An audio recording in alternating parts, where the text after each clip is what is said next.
Só Ele é a minha rocha e a minha salvação, o meu alto refúgio, não serei abalado. Salmo capítulo 62, o verso 5. Com essa parte da Bíblia nós começamos mais um dia aqui na presença do Senhor, agradecidos a Ele por tudo o que Ele tem feito por nós, pela nossa família. São muitas bênçãos. Se nós parássemos para enumerar as bênçãos que nós recebemos de Deus, eu tenho certeza que seriam enormes, muitas. Mas nós não podemos deixar de ter um coração agradecido a Deus.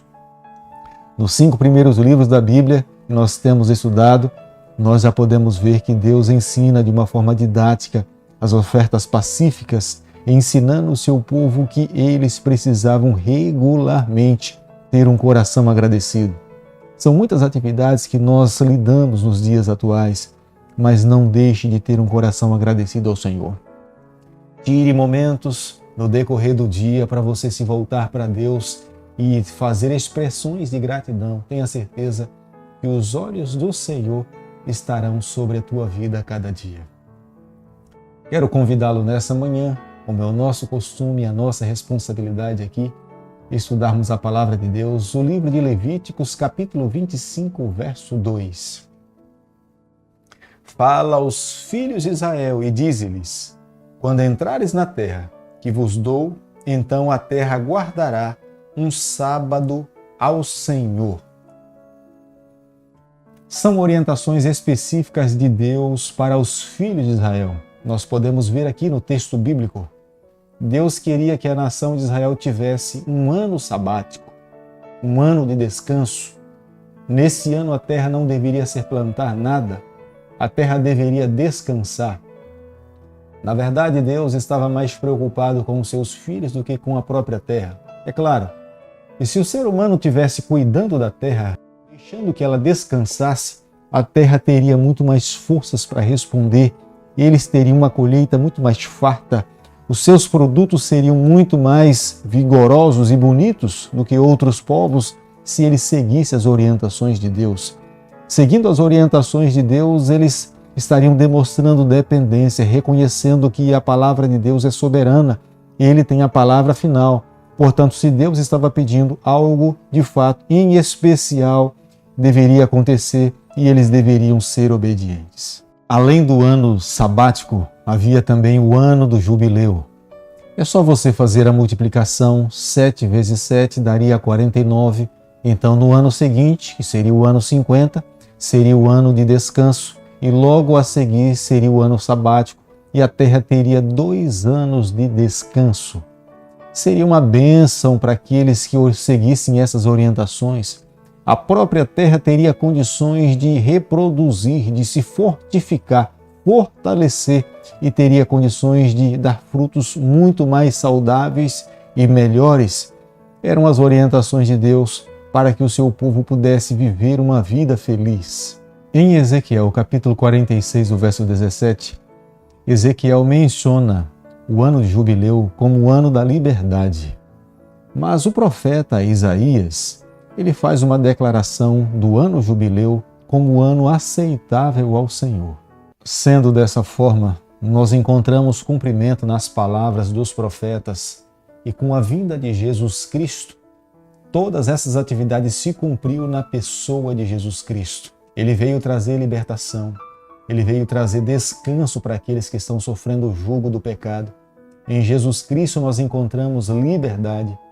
Estas orientações apontavam para a vinda do Messias, que daria liberdade aos israelitas dos seus fardos de pecados que levavam sobre os seus ombros. Jesus mesmo, no livro de São Lucas, capítulo 4, verso 18 e 19, ele vê o seu ministério, a sua responsabilidade e a sua missão aqui nessa terra, de pregar o Evangelho, trazer libertação para os cativos no cumprimento do ano jubileu. Portanto, as palavras de Jesus Cristo estão em cumprimento das profecias tanto do profeta Ezequiel como também do profeta Isaías. A maior evidência do ano sabático nós encontramos na história. Tanto Alexandre o Grande, depois Júlio César, eles isentaram os judeus de pagarem impostos nesse período do ano sabático.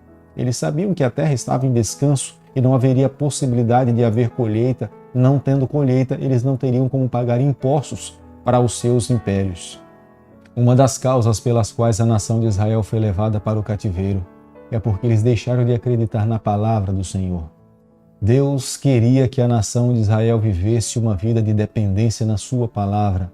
A palavra de Deus deveria ser o começo e ela deveria ser a palavra final.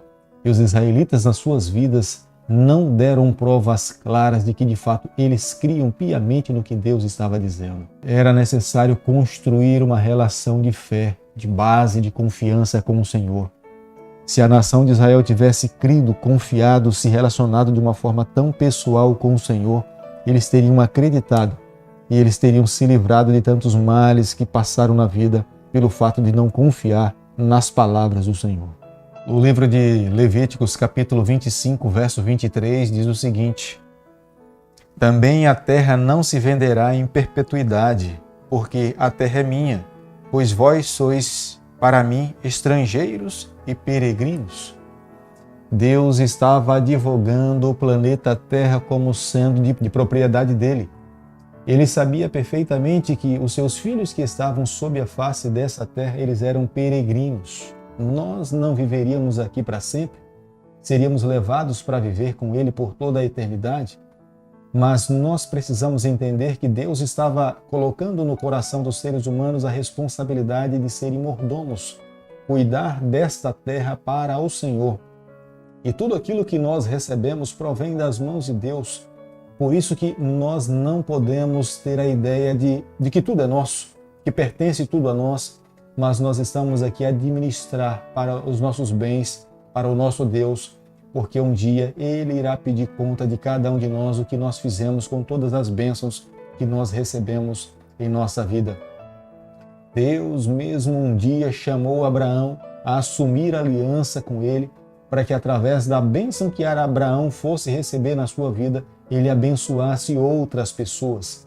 Abraão não deveria viver uma vida egoísta, mas o que ele recebesse deveria abençoar outras pessoas, ser uma bênção para outras pessoas, para outros povos. O livro de Levíticos, capítulo 25, do verso 35 ao verso 37, Deus dá uma atenção especial às classes menos favorecidas dentro da nação de Israel. Em todas as épocas existiram pessoas humildes e pessoas de uma classe um pouco mais elevada, mas Deus sempre responsabilizou aqueles que foram mais abençoados em abençoar aqueles que são menos favorecidos, aqueles que precisam de ajuda. Algumas culturas atribuíam à pobreza o resultado do pecado na vida, mas nós podemos perceber que não é dessa forma. Muitas vezes são oportunidades que algumas pessoas não tiveram. Muitas vezes faltou uma visão para que pudesse ser um empreendedor ou desenvolver-se nas suas funções de trabalho. Outros tiveram limitações de saúde nas questões físicas e não tiveram como se desenvolver. Mas Deus aqui, Ele estava contemplando todas as pessoas, todas as classes. O olhar daqueles que tinham recebido um pouco mais deveria ser um olhar de misericórdia, de compaixão para ajudar outras pessoas. Aqueles que não tinham esse olhar de misericórdia para com o seu semelhante estavam em falta para com o seu Deus. Levíticos capítulo 25. Ao nós chegarmos aqui ao final e concluirmos o estudo desse capítulo, nós podemos perceber que os olhos de Deus estão sobre todas as classes de pessoas que estão sob a face dessa terra. Deus tinha um olhar especial para os ricos. Deus também tinha um olhar especial para os mais humildes.